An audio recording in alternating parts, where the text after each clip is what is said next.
दिल्ली में मौसम एक बार फिर लोगों की परीक्षा ले रहा है। थर्मामीटर भले ही एक तापमान दिखा रहा हो, लेकिन लोगों का शरीर उससे कहीं ज्यादा गर्मी महसूस कर रहा है। नमस्कार, मैं हूं विशाल त्यागी और आप देख रहे हैं न्यूज़ 18 राजस्थान का डिजिटल प्लेटफॉर्म। राजधानी में हीट इंडेक्स 48.4 डिग्री सेल्सियस तक पहुंच गया, यानी हवा में मौजूद नमी और बढ़ती उमस की वजह से लोगों को ऐसा महसूस हुआ जैसे तापमान सामान्य से करीब 7 डिग्री ज्यादा हो। यही वजह है कि कई लोगों को ऐसा लगा मानो वे भट्टी जैसी गर्मी में सांस ले रहे हों। लेकिन आखिर ये हीट इंडेक्स होता क्या है? दरअसल मौसम विभाग सिर्फ हवा का तापमान नहीं मापता। जब तापमान के साथ हवा में नमी यानी ह्यूमिडिटी भी बढ़ जाती है तो शरीर का पसीना आसानी से नहीं सूख पाता।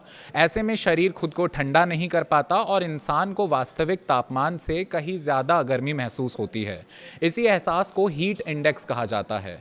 यही कारण है कि अगर तापमान 41 या 42 डिग्री हो तो भी शरीर उससे 47 या 48 डिग्री जैसा महसूस कर सकता है।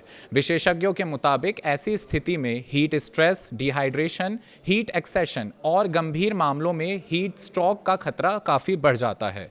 सबसे ज़्यादा जोखिम छोटे बच्चों, बुजुर्गों, गर्भवती महिलाओं और खुले में काम करने वाले लोगों को होता है। दिल्ली में इन दिनों सुबह से ही तेज धूप निकल रही है। दोपहर होते होते उमस इतनी बढ़ जाती है कि कुछ मिनट बाहर रहने पर भी लोग बेचैनी महसूस करने लगते हैं। कई इलाकों में तो लोग छांव और ठंडी जगहों की तलाश करते नजर आ रहे हैं। हालांकि मौसम विभाग ने राहत की भी उम्मीद जताई है। भारत मौसम विज्ञान विभाग यानी IMD के अनुसार दिल्ली NCR में अगले कुछ दिनों के दौरान गरज चमक, तेज हवाएं और हल्की से मध्यम बारिश की संभावना है।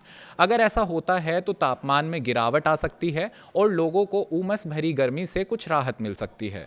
लेकिन जब तक मौसम पूरी तरह नहीं बदलता तब तक सावधानी बेहद ज़रूरी है। अगर बहुत ज़रूरी ना हो तो दोपहर 12 बजे से 4 बजे के बीच धूप में निकलने से बचें। पर्याप्त मात्रा में पानी पीते रहें। हल्के रंग के कपड़े, सूती कपड़े पहनें और लंबे समय तक धूप में रहने से बचें। अगर किसी व्यक्ति को चक्कर आना, तेज सर दर्द, उलझन या अत्यधिक कमजोरी महसूस हो तो इसे सामान्य गर्मी समझकर नज़रअंदाज ना करें और तुरंत डॉक्टर से सलाह लें। दिल्ली में फिलहाल सिर्फ तापमान ही नहीं बल्कि बढ़ती नमी भी लोगों की मुश्किलें बढ़ा रही है। ऐसे में आने वाले दिनों में सबकी नज़रें मौसम पर टिकी रहेंगी कि बारिश कब राहत लेकर आती है। मिलते हैं अगली खबर के साथ।